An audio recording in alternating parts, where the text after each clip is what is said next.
Assalamualaikum warahmatullahi wabarakatuh. Bismillahirrahmanirrahim. Alhamdulillahirabbil alamin. Wassalatu wassalamu ala asrofil anbiya'i wal mursalin wa ala alihi wa ashabihi wa man tabi'ahum bi ihsani ila yaumiddin, amma ba'du. Segala puji dan syukur bagi Allah Subhanahu wa taala, pemimpin seluruh alam.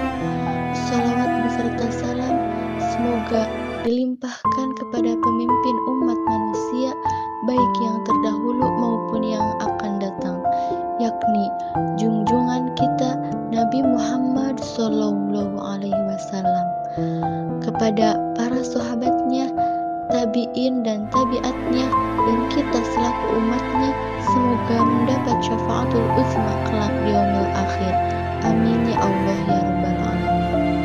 Sebelumnya, perkenalkan, kami dari kelompok 11 dengan dosen pengampu Dr. Ani Nuraini, SPD, MPD. Tema kami kali ini yaitu tentang kepemimpinan umat. Hadirin rahimakumullah, Ibnu Umar radhiyallahu an berkata, "Saya telah mendengar Rasulullah SAW bersabda, setiap orang adalah pemimpin dan akan diminta pertanggungjawaban atas kepemimpinannya.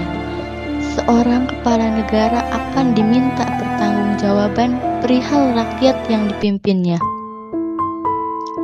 Seorang suami akan ditanya perihal keluarga yang dipimpinnya. Seorang istri yang memelihara rumah tangga suaminya akan ditanya perihal tanggung jawab dan tugasnya. Bahkan, seorang pembantu atau pekerja rumah tangga yang bertugas memelihara barang milik majikannya juga akan ditanya dari hal yang dipimpinnya. Dan kamu sekalian pemimpin akan diminta pertanggungjawaban dari hal-hal yang dipimpinnya." Pemimpin dan kepemimpinan merupakan persoalan keseharian dalam kehidupan bermasyarakat, berbangsa, dan bernegara. Kemajuan dan kemunduran masyarakat dan negara antara lain dipengaruhi oleh para pemimpinnya.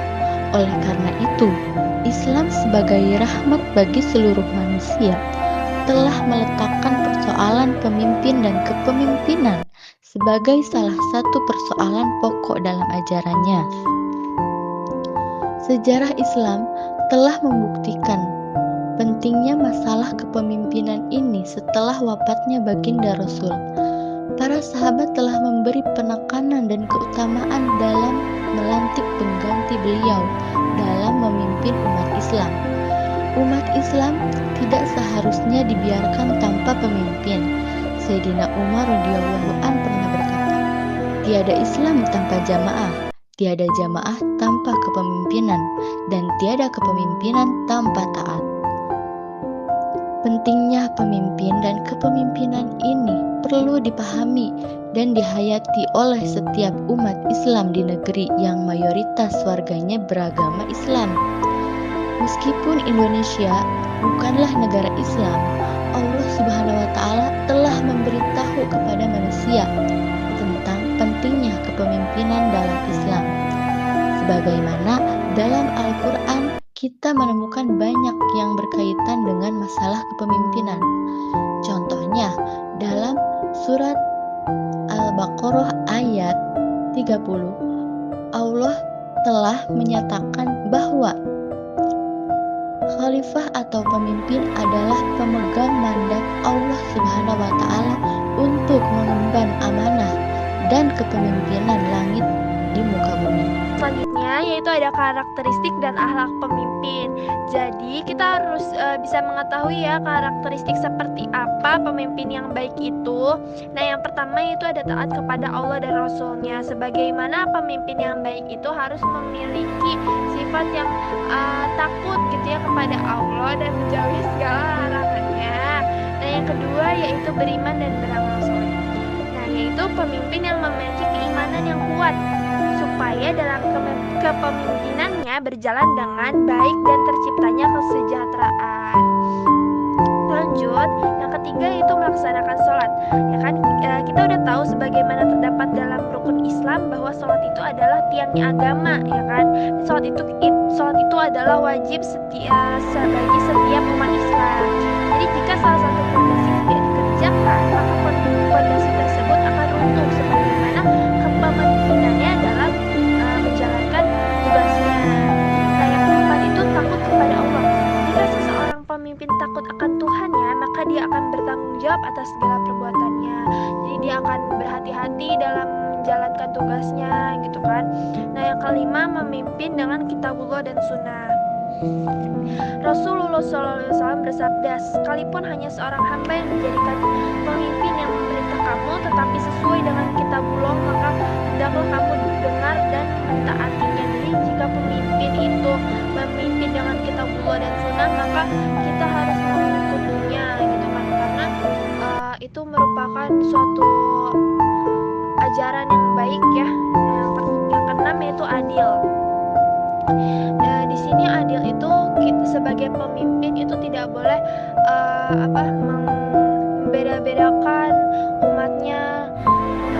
Kita juga sebagai manusia di mata Allah itu adalah sama. Yang membedakan adalah tingkat keimanan kita. Tujuh yaitu memerintah kepada ketaatan dan kebaikan. Nah, pemimpin yang baik tidak akan menyuruh ataupun mencontohkan dalam kebatilan. Jadi pemimpin yang baik pasti akan menyuruh kita mengerjakan suatu kebaikan, ya kan. Yang kedelapan yaitu ada amanah. Kesembilan, pemimpin itu harus benar, yaitu benar dalam hal kebaikan dan perbuatan.